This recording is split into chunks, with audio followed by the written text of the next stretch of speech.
I'm Sarah. Welcome to the Daily English Show number 29. It's Monday the 1st of May and it's Golden Week in Japan. So happy Golden Week. And what is Golden Week? Well, I got this information from japanguide.com and it says Golden Week is a collection of 4 national holidays within 7 days. It's also one of Japan's 3 busiest holiday seasons.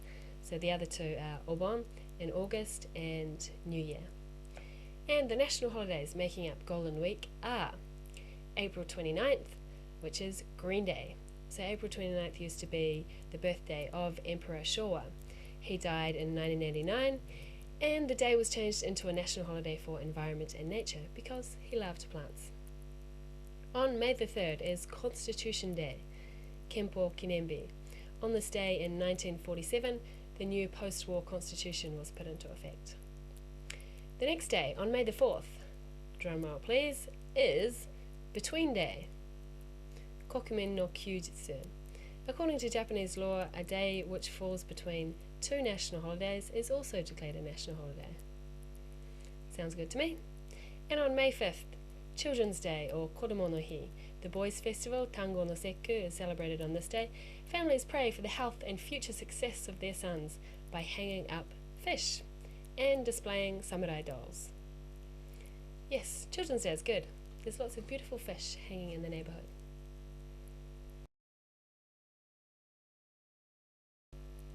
So most people are on holiday this week in Japan for Golden Week, and I am too. And I thought the Daily English Show should take a bit of a holiday too and a break from its regular schedule. So this week is the Golden Week special. And every day I'm going to talk a little bit about a topic relating to learning English or the English language. Today, Golden Week special number 1 is Proverbs. Tomorrow, Tuesday, Jokes Part 1, Wednesday, Jokes Part 2, on Thursday, Gestures, and on Friday, English Signs and Mistakes. And on Saturday and Sunday, it's a secret. According to the Oxford Dictionary, a proverb is a well-known phrase or sentence that gives advice or says something that is generally true.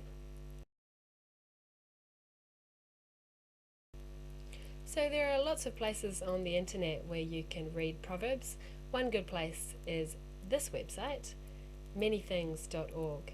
Actually, that's a good place for many things to do with studying English, so I recommend checking that out. That's manythings.org. I'll put a link to that on the blog. And they have lots of proverbs too.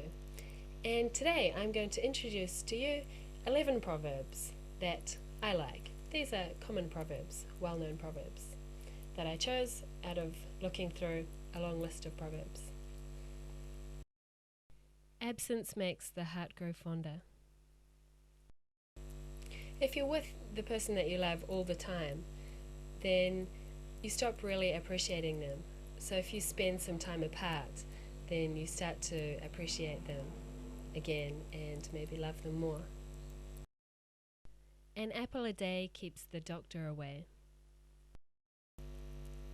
If you eat healthy food, then you won't get sick, so you won't need to go to the doctor. Beggars can't be choosers. If you don't have much money, then you just have to be satisfied with whatever you can afford. Do unto others as you would have them do unto you. Think about how you would like to be treated, and then you should treat other people like that, the way that you want to be treated. It's no use crying over spilt milk. If you've made a mistake or if something bad has happened, there's no use just crying about it because you can't reverse it. So what's happened has happened, and just get over it, get on with it, and try not to do it again. No pain, no gain. If you want to achieve something, then it's usually going to take a lot of effort, and you usually can't achieve it without suffering a little bit. So you can use this proverb at the gym. For example, if you want to build muscle mass, then you need to work your muscles so hard that it's painful, or else you can't build muscle mass. Practice makes perfect. When you try something for the first time, you might not be able to do it very well, or you might not be able to do it perfectly. But if you try again and again and keep practicing, eventually you will be able to do it very well. The grass is always greener on the other side of the fence. It often seems like another situation, what some other people are doing, is better or more interesting or more fun than what you're doing. So if you live in the city, you might think romantically about the countryside and, oh, it's so nice and quiet, it'd be really nice to live there. And then the people in the countryside might think that way about the city, like, oh, it's really exciting and convenient. And variety is the spice of life. I think this is my favourite proverb because I think it's so true. So spice is what makes something good. Like when you put spice in food, it's what makes it delicious. So what makes life good is variety. Well, I think so. If you do just one thing or just the same thing all the time, it's not that interesting. But if you try new things or do lots of different things, then life is really interesting.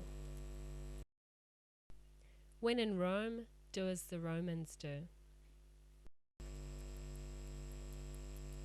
You see this proverb a lot in travel books, travel magazines, or articles about traveling. Basically means when you travel, when you go to a different country, you should observe what the local culture is and fit in with that. But it can also be used not just when you're traveling. Anytime you're in a new situation, you should observe the culture and try and fit in with that. You can't judge a book by its cover. This is so true, literally, about books. I mean, you can't tell if the book is going to be good or not just by looking at the cover. It could be a really ugly cover design, but the book could be really good. And it's used to mean about other things too, like about people, for example. You can't judge if somebody's nice or intelligent or honest just by looking at them. You can't say just because they have clean, expensive clothes, they're going to be honest, or if they have dirty clothes, they're not honest, or something like that.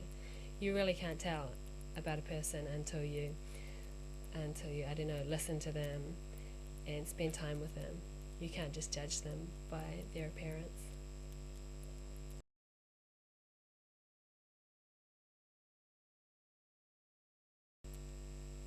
And finally, I thought I would tell you my favorite Japanese proverb. So my favorite Japanese proverb is hana yori dango. So hana means flower and dango is a kind of sweet. This is dango. I was going to buy some and hold it in front of the camera, but I didn't quite get around to it, so I drew a picture instead. And if you don't know what dango is, you probably don't have any more idea by looking at this picture. But anyway, it's a kind of sweet made from rice. It's really good. And the proverb means that like sweets or food have more substance than flowers. So it's kind of like substance over appearance, that kind of meaning, which I think is a good meaning too. And also I love dango, so I think dango really are better than flowers.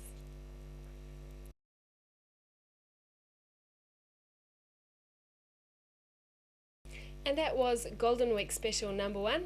Tomorrow I'm going to talk about jokes. See you then. Bye.